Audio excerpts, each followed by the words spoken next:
je pense que si nous voulons soutenir ces personnes, c'est aussi les accompagner dans leurs tâches, dans des petites choses qu'ils savent réaliser, acheter ça et qu'on leur permette de pouvoir survivre avec les moyens qu'ils sont en train de pouvoir mettre en place pour pouvoir réaliser quelque chose par rapport à leur projet. Moi, je dis que pour ma petite expérience, j'ai vécu en RDC pendant très longtemps. J'ai vu les difficultés qu'il y a, c'est pas évident. Pour avoir un transport, c'est impossible. Pour pouvoir faire accéder dans un bureau, c'est aussi très difficile. Il y a de la discrimination à tout le niveau. Donc, il y a des escaliers pour aller à l'hôpital ou pour aller à l'école. Toutes ces choses freinent la personne avec handicap. Il n'y a pas moyen de pouvoir accéder à des endroits aussi qui sont importants pour aussi faire une demande ou faire quelque chose aussi d'important comme tout le monde. Donc, voilà toutes ces choses qui freinent vraiment les PVH qui sont en RDC. Tout est vraiment compliqué.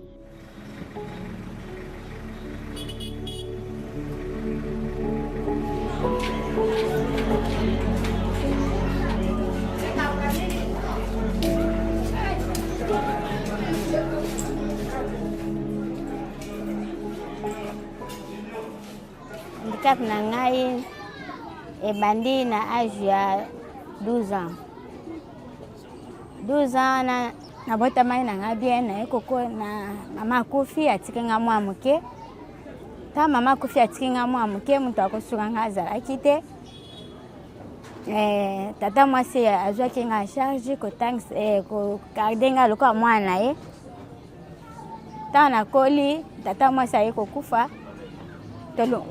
Tulungaki na mbujima yetu ene awa na Kinshasa. Tokomi na ye na Kinshasa tata mwasi aye kokufa. Tata mwasi aye kokufa na tikali siko mwana etike. Muntu te na Kinshasa. Na yebi pe famille te.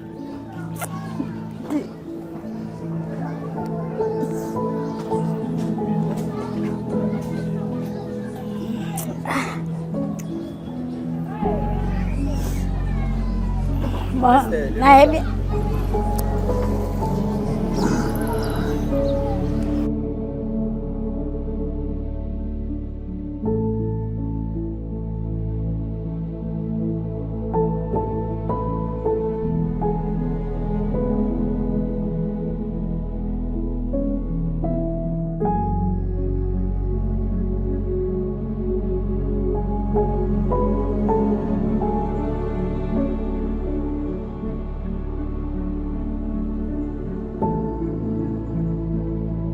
nayebi famille te na Kinshasa na mise trouvé na maboko ya basango. Basango bazwi ngai en charge lokola orphelin. Akomi kovanda na couvent. Batangi bakotisi ngai na 13e mairie na centre féminin Marie Antoinette. Akomi kotanga. Na difficulté nazaki nango kolia pasi, eske kovanda pasi, naye kozwa zemi.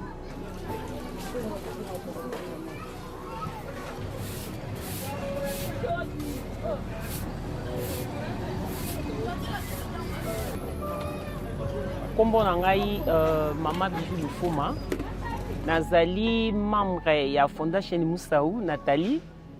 Na vandi awa na centre ya biso ba personnes avec handicap. Nazali en plus pe nazali sous bénéficiaire ya Fondation Nazwa ba matériel on asalaka misala na ngai ya esthétique. Biloko wana nazwaka yango wana yango nde nasalelaka misala pe yango wana esungaka ngai yango pe ekipelaka ngai na ntango navandi na bana nde yango ke nayeba nini osala parce que ye nde moto asungi ngai en plus na mama Fondation Nathalie Musau tosali na ye ndenge kana uteki koloba tosali na ye 20 ans toumeli na ye makasi vraiment donc ye nde ayebi nga pe nayebi ye toyebani makasi vraiment aza penda na besoin ya kosunga biso bandicapé mais azozanga makoki oyo ya kosunga biso azwaka muke na biso nyonso nde toza sur 60 famille awa na moko j'espère akomata na ba 30 personnes oyo ya sungi na ba matériel mosusu mais oyo mosusu batikali na na sungi te po anini makoki eza te.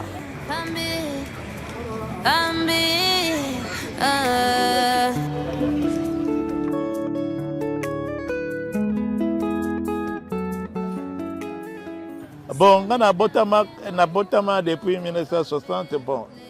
Tant qu'on a botami, polio ye kosala nga polio esali ngai na age ya 5 ans. Ah bon, nazali kotambola kaka na vélo, donc nazali pe naye kokota na école primaire secondaire nde naye kokata na wana kasi nde naye koyekola nde métier ya cordonnerie mpona vivre na libota na ngai. Handicap na ngai nazwi yango parti ya 5 ans. 5 ans. D'abord pour kobela, avant kobela ezalaki accident na kweyaki nano toza kosakana na grande sœur ya kwesinga ntango kwesinga eprovoke maladie wana ti soki hôpital bameki kosoigne esimbi ti polio mpe eprofite ekoti nango, donc nde yango nakomaki handicapé à partir ya 5 ans.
Ngai nakopesa ndakisa na nga moko nga nasalaka natekaka moke mwana nga 3e ya ngai le année oyo aza kosala akodefendre nani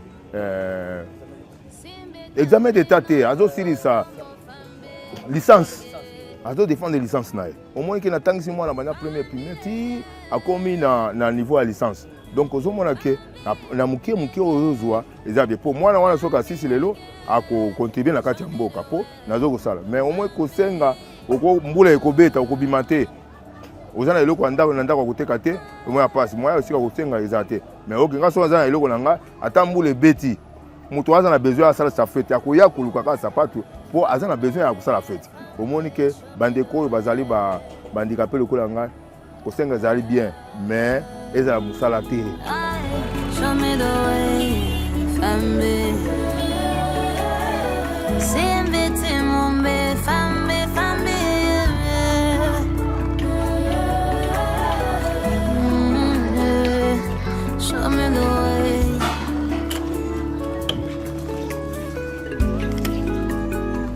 Kiza, show me the way. Tout d'abord, je puis montrer aux gens qu'être un handicapé, c'est physique. Il y a la tête qui fonctionne et je me suis aussi donné des objectifs de devenir une grande personne dans la vie. Pour dire que pour prouver au monde que les handicapés sont des personnes, et sont des personnes aussi qui sont intelligentes, qui doivent être aussi respectées et être utiles à la société.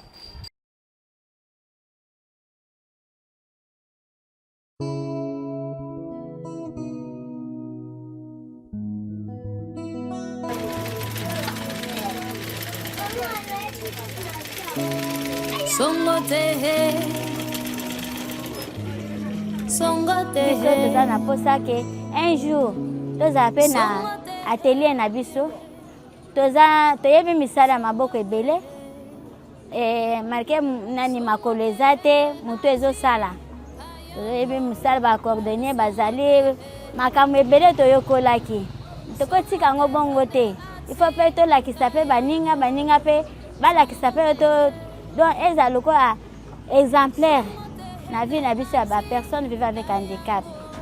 Donc on a sosenga na fondation Musau premièrement nanu matériel on a sosenga neti air moko esthétique soki esimbite na kotaka na boutique po esthétique to komi ebele o neti toza abalabala oyo tokozala ta 10 salon eza awa akopréféré le mosu akende koluka nde moto amakolasa le suki le mosu nga eyambeli na nga nakofandisa olinga fana na se te ntango amonaki nafandisi na se eosala ye gênant mais so naza na bakiti na nga bafauteuil wana oyo ezalaka babengaka fauteuil patron wana so natie ye avandi nga mpe naza na chaise na nga fo ezala lokola basous forme ya rasol po soki navandisi kilia na chaise fauteuil il faut natia yango etombwama mpo tokokana na ye molai mpo na ye baosala ye suki.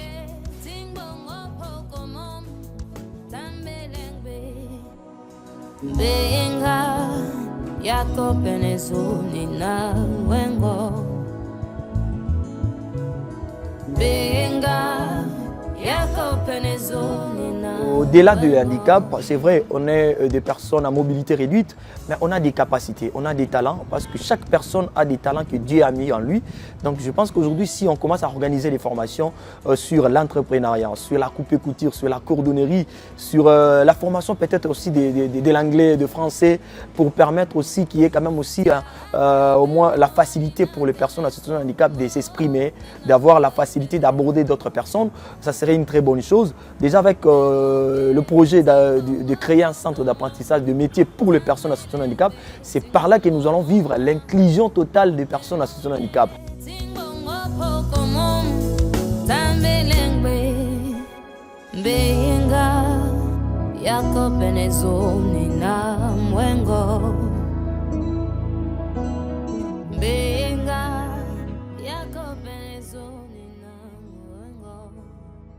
L'associazione Artivismo e Sport per i diritti umani si occupa della promozione dei diritti umani e della lotta contro la discriminazione attraverso progetti sportivi, artistici e culturali che favoriscono la resilienza e l'autonomizzazione di tutti, senza discriminazione.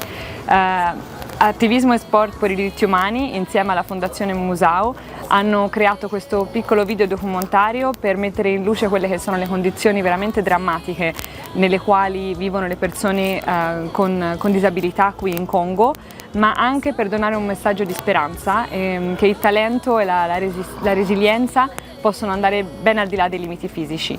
Tutto il ricavato di questo video, di questo piccolo video documentario, sarà devoluto direttamente ai protagonisti del video, a Madame Esther, Madame Bijou, Alphonse, Gideon e tutti loro che abitano nel centro di Kitambo, per permettere loro di poter continuare a coltivare i loro talenti nella sartoria, nell'estetica, nella calzoleria e per poter acquistare dei materiali e delle attrezzature che gli permetteranno di continuare il loro lavoro e di vivere in maniera più degna.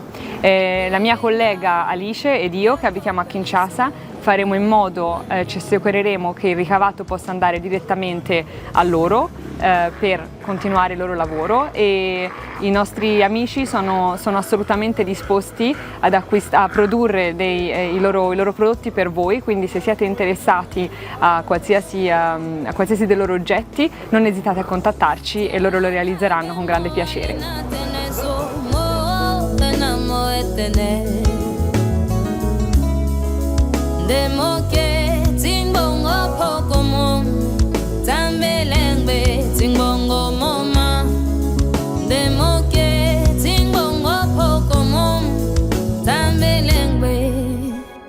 Benga yako penezoni na mwengo Benga yako penezoni na